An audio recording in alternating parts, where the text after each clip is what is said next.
What if I told you that there was an NHL defenseman who physically couldn't seem to stay in his own zone?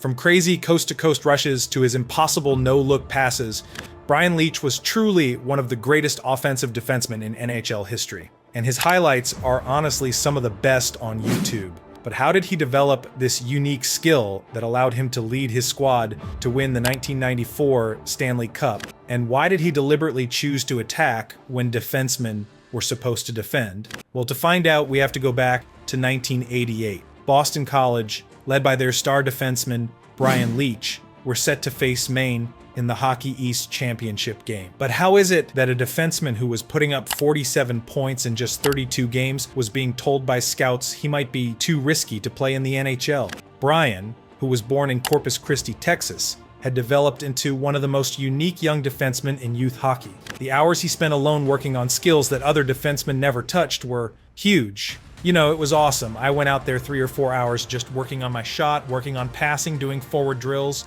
never really even working on defensive positioning for 3 or 4 hours. I'd been out there all by myself. And his unique ability to use his imagination was key. I'm back there in my own zone, like by myself, bro, like getting the puck, starting the rush, carrying it up ice. Now I'm at the blue line. I'm trying all kinds of crazy moves and dekes just because I know I'm going to get stuck in a game one time and I might need that crazy move. While other defensemen his age were being taught to stay back and clear the puck, Brian was doing the complete opposite. His youth coaches would watch in amazement as this kid would grab the puck and take off like a forward. I remember thinking, why would I just pass it to someone else when I can skate it up myself? Brian would later say. I wanted to score goals, I wanted to make plays, that's what was fun about hockey. But not everyone loved his style. His first real coach who saw him play this way told him something he'd never forget. He said, "Kid, you're too offensive for a defenseman. You're going to get yourself in trouble playing like that." Yet Brian kept doing exactly what made him special, knowing that his different approach might be exactly what hockey needed. Yet the criticism wasn't over for Brian, because the college coach who had been watching him play at Boston College, Len Siglarski, not only wanted him to tone down his offensive game, but also recruited other defensemen who played a more traditional style.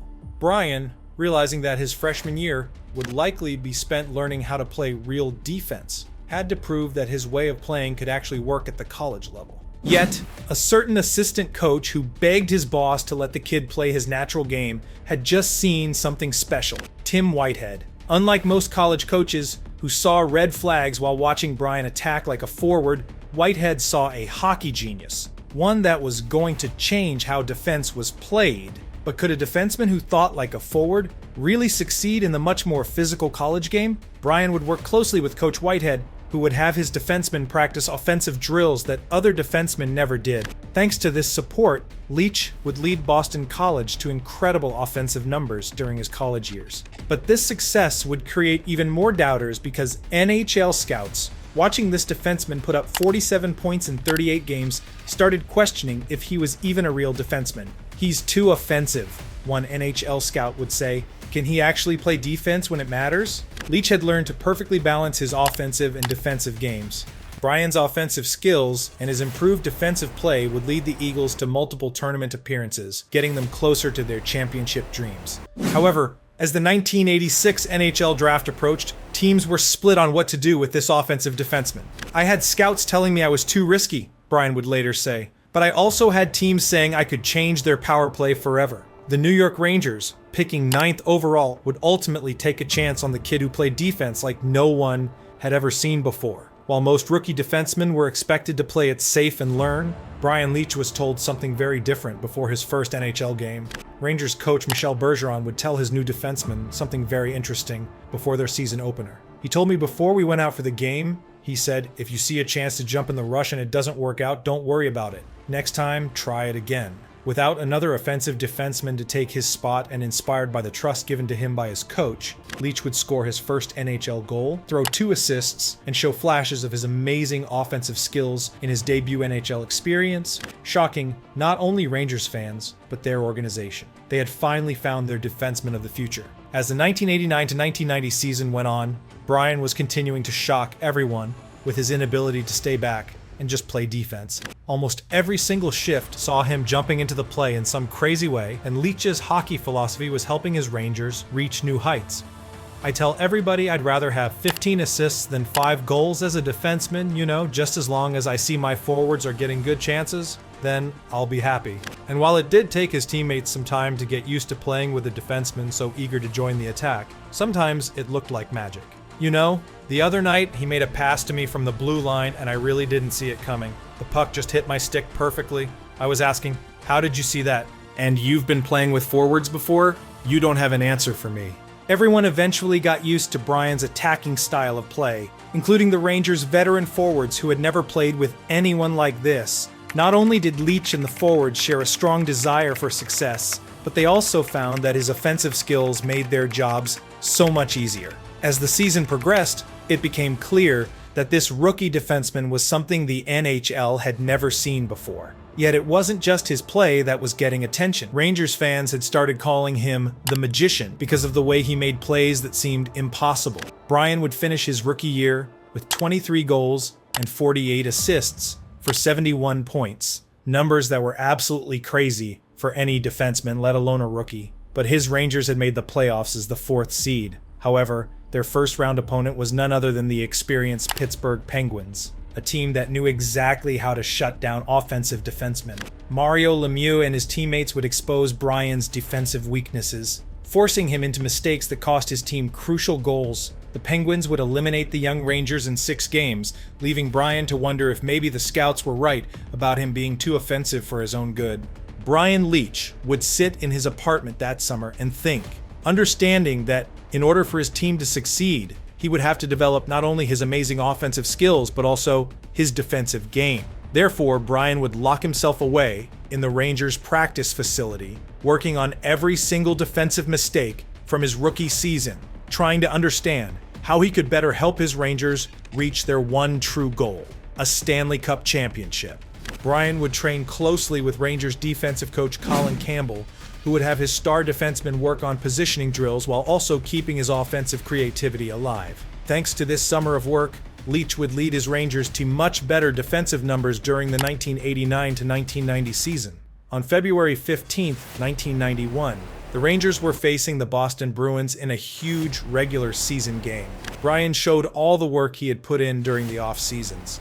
Not only did Leetch end the game with 4 assists, but the now 22-year-old also had several big defensive plays, including a game-saving stick check in the final minutes. Brian had learned to perfectly balance both sides of his game, leading an explosive Rangers offense while also becoming a reliable defender. But it wasn't just individual games where Brian was dominating.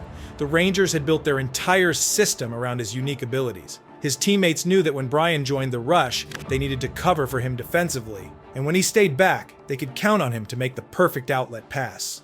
We realized we had something special, Rangers captain Mark Messier would say. Brian could do things that no other defenseman in the league could do. Yet, as Brian's skills reached new heights, so did the recognition. In 1992, he would become just the 5th American-born defenseman in NHL history to win the Norris Trophy, given to the league's best defenseman.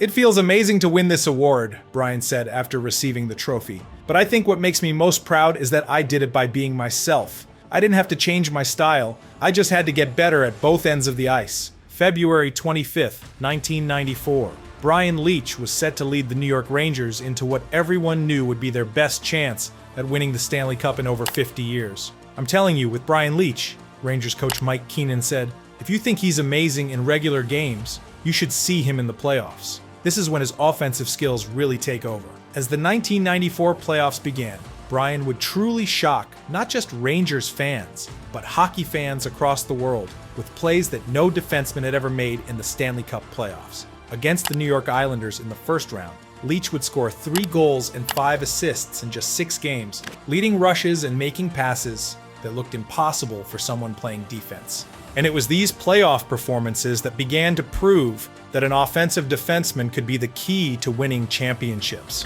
Against the Washington Capitals in the second round, Brian would have the greatest series of his career so far. Not only would he score 5 goals in 5 games, but in Game 4, he would score the overtime winner after carrying the puck end-to-end and beating 3 defenders. I mean, it feels good to finally show that playing offense as a defenseman can win big games, Brian said after that series. As the Eastern Conference Finals continued, Brian's offensive abilities only got stronger. Against the New Jersey Devils, the team specifically built to stop offensive players like him, Leetch would record 8 points in 7 games, including the series-winning goal in double overtime of Game 7. Thanks to his willingness to attack when other defensemen would play it safe, the Rangers were headed to their first Stanley Cup finals since 1979. On June 7, 1994, the Rangers faced the Vancouver Canucks in Game 1 of the Stanley Cup finals. Brian, understanding just how important this series was for his team and for proving that his style could win championships, would go out and dominate in a way that no defenseman had ever done in a cup final. Leetch would score 2 goals and add 2 assists in a 3-2 Rangers victory, showing the hockey world that being too offensive was actually the perfect weapon for winning. However, Vancouver would battle back and the series would go to a deciding Game 7 at Madison Square Garden. With 54 years of Rangers frustration on the line, Brian Leetch would deliver the performance that would prove his critics wrong forever. Not only would he set up the game-winning goal with a perfect pass, but his offensive pressure throughout the game would force Vancouver into the mistakes that cost them the cup.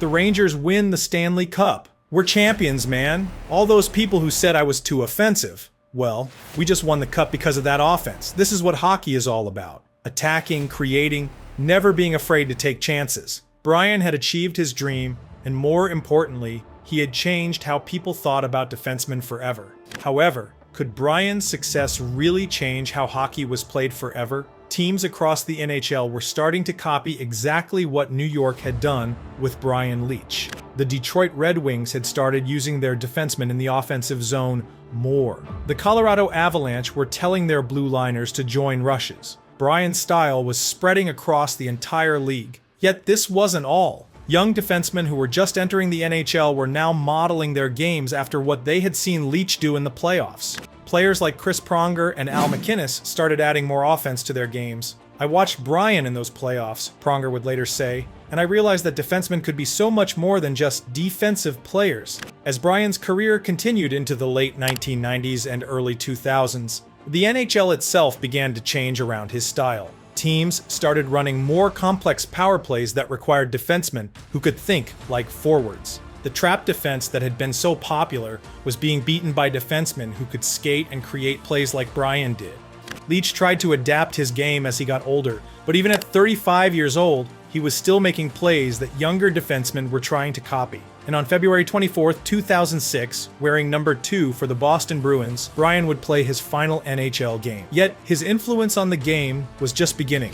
Unsurprisingly, after Brian's retirement, the NHL would see a generation of defensemen who all played more like him than the old-school defensive defensemen of the past. Players like Erik Karlsson, Brent Burns, and John Carlson were all doing exactly what Brian had done 20 years earlier. They were being too offensive for defensemen, and it was working perfectly. Brian Leetch was called too offensive for a defenseman, but the real truth is that his attacking style was simply a more effective way of playing defense. By being willing to jump into rushes, create scoring chances, and put pressure on opponents, he was able to help his team control games better than traditional defensemen who just stayed back and played it safe. And while coaches spent years telling him he was taking too many risks, Brian's approach actually made his team's defense stronger. When he joined the attack, it forced opposing teams to worry about defending against him, which meant they had less energy to create their own offense. When he made that perfect first pass out of his own zone, it stopped the other team's forecheck before it could even get started.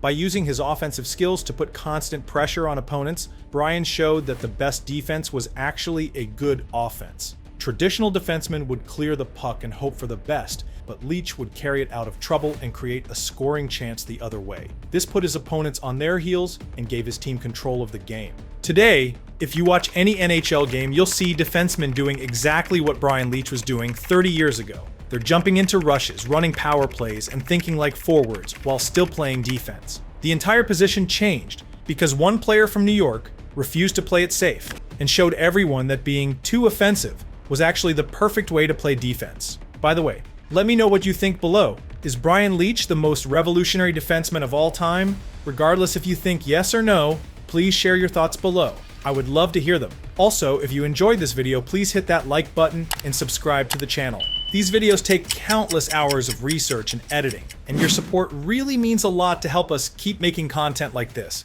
See you in the next one.